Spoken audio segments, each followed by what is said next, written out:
Yo, Nick, stop chilling.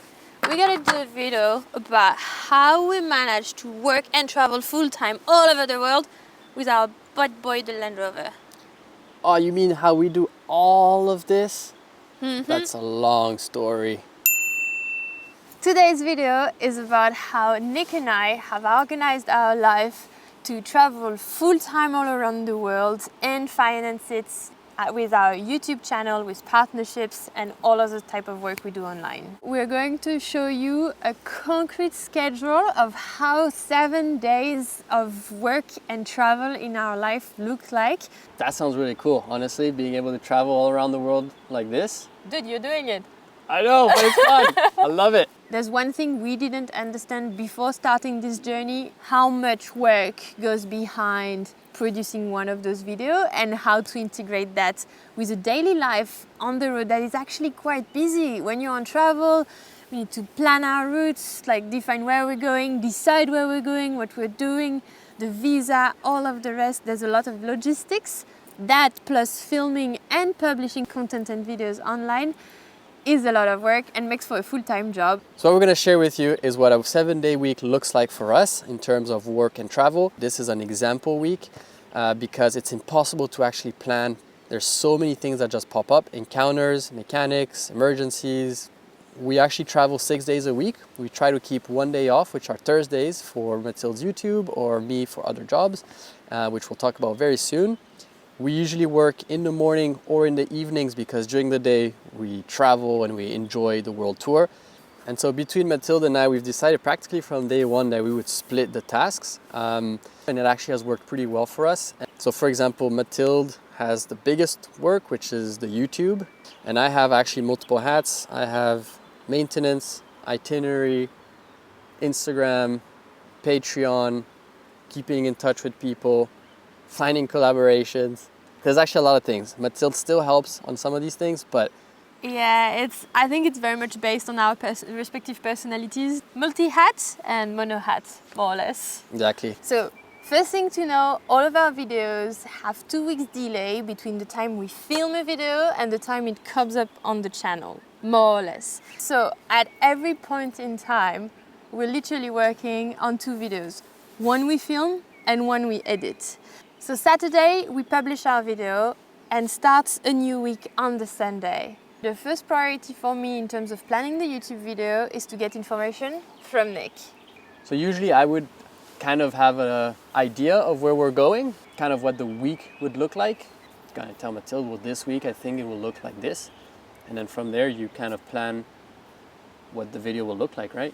Yeah, the reality is that we never know what's going to pop up, mechanical issue, encounter. Some places it's easier than others, like climbing a volcano in Guatemala.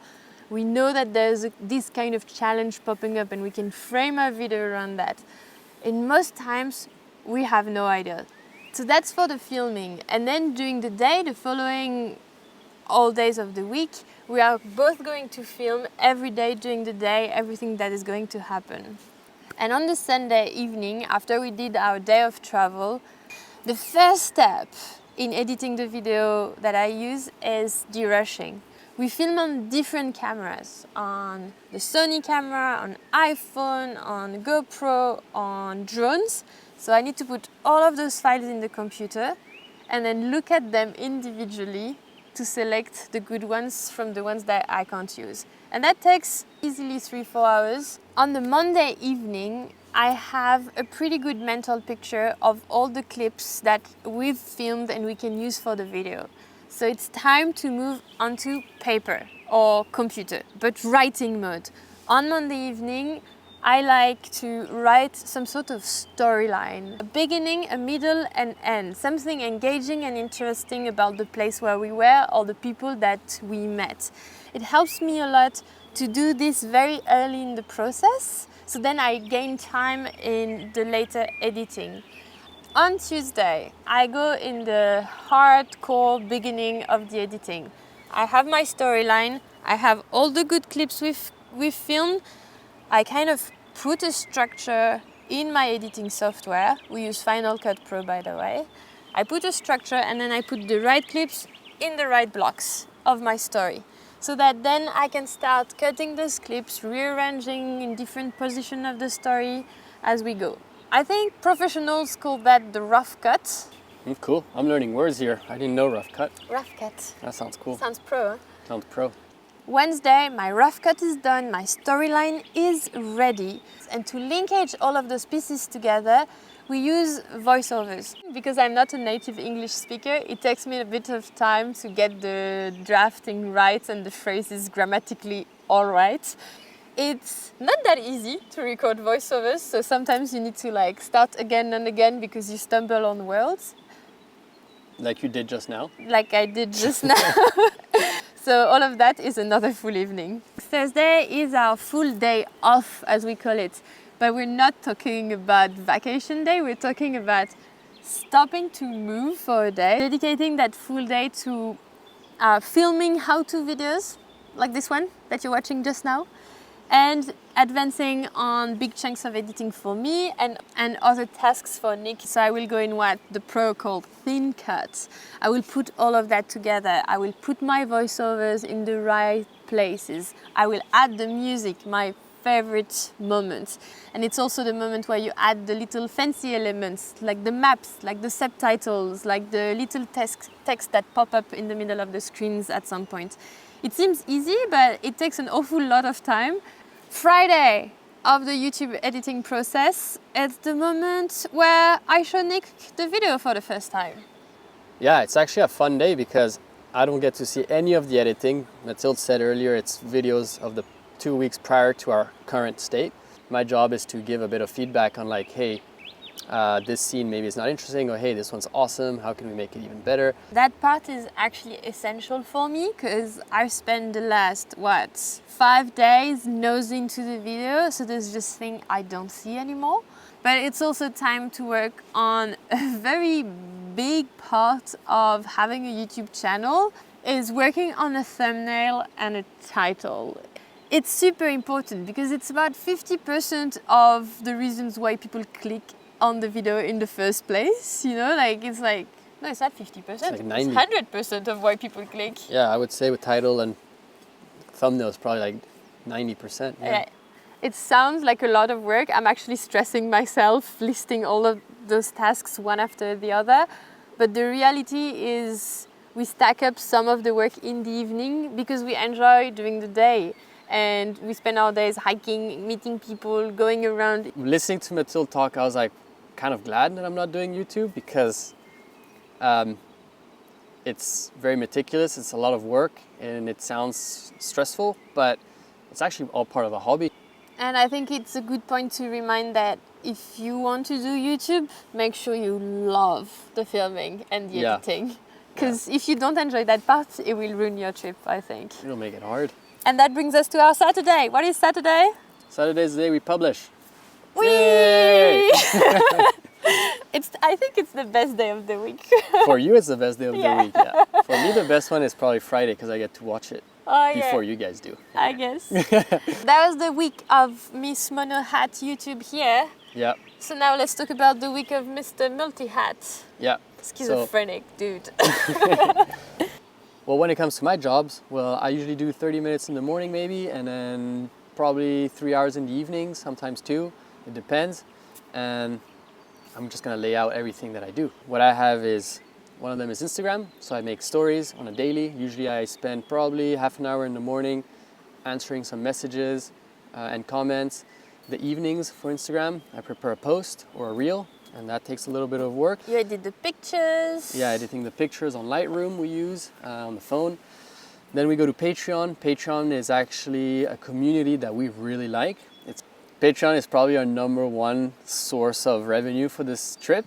It depends on different people, but for us it is. And it's actually extremely important to us because there's a community behind it, and the people who are there are great. We can ask our questions. We feel like we're sharing the story to people that actually really, really care. I just have to make sure that there we put more personal things. I've also put tips and tricks. I put contacts for shipping. There's a lot of all of our itineraries, all of our sleeping spots, everything that is a lot more deep into our travels is actually on Patreon. So if you're interested, that's where you need to go check. And then we have also like partnerships. For partnerships, we actually mostly only work with brands that are long-term. We try not to do any short-term, and so you might have noticed some of them recurring. The idea for us is to work brands only that make sense to our travels. We make sure that it is something that we actually use or care about. I have to respond to all the emails, make the deals, sign the contracts, make sure we deliver on time. It's also about finding partners to help us finance the trip or cut costs. Like for example, we have products on the vehicle that have helped us cut costs, which we really needed, and some of them needs to be replaced, and so it helps us a lot. And one of our longest partners is actually NordVPN. We've been working together for more than a year now, and we already used NordVPN before even having a contract with them. It's a product that makes a lot of sense in terms of traveling for different reasons. Because it really helps us, get cheaper things, be secure, and get all our streaming services all around the world. And all that just by tapping activate, and off it works. When we are uploading videos in a cafe, or we buy stuff online, we always connect to NordVPN to make sure we don't get our credit card information stolen. When we purchase flight tickets, you can also change the server you're connecting from, so you will look like you're connecting from a different country to find cheaper flight tickets. And also what has really worked out, and this is really interesting, is subscription-based products actually are so much cheaper. So for example, like Adobe, Netflix, Spotify, or even like building a website. Like there was a website I wanted to build, and it was, I think, 40 euros a year on the French website, and on the Indian one, it was 2 euros a year. Whoa. I know, it's a huge difference. And so those are the types of partnerships that we try to collaborate with and try and keep a good relationship with, because this is what helps us stay on the road. It supports the channel, and it also gives you guys like a discount code, which Mathilde knows. With the code NMX using the link in the description, you get 4 months extra on any 2 years plan purchase. I'm good, huh? Nice, you're very good at this. Yeah. Something else then is the mechanics. So that usually come and goes. If something breaks or if I hear a sound, I'm like, Mathilde, do you hear it too? Mathilde usually doesn't hear it. I don't hear anything. It's like, no. And I'm like, yeah, there's a sound. And I'm like, I'm hearing, and he's like, it's the engine, Mathilde. Oil changes and engines and things like that. There's always a little something breaking. It's not necessarily like big mechanics, or it's not linked to the mechanics of the car, but it might be a zipper that doesn't work anymore. Yeah, there's always something little probably every 3 days. Every week, yeah. And another topic is the itinerary. And there's actually 2 parts to this. It's the main idea of how long do we want to spend in a country, and then making sure that everything we want to do on a daily fits in that timeline. If you look at our Google Maps today, it's full of stars all around the world. And there's a whole like administrative side of your planning as well. So for example, now we're in Australia, but Nick is already working on how we're going to ship the car to Asia, where we're going to ship it, getting the quotes for those shipments. Yeah. You also think about on a daily is, do we have enough water in the tanks to take showers and to live on the road? Do we need to fuel up before we go somewhere? Is there anything missing in the fridge? So kind of just the daily small things. And I think altogether, it probably takes about 20 hours a week.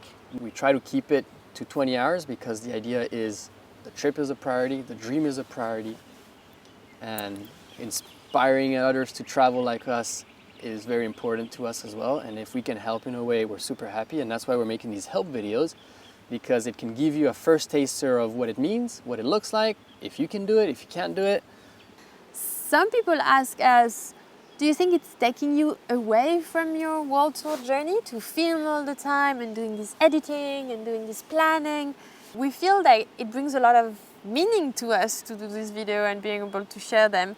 We do these videos for our own memories, but now we also do these videos because people who watch the videos tell us, oh, I would never travel to this place without you, or oh, now I want to go visit this place thanks to you.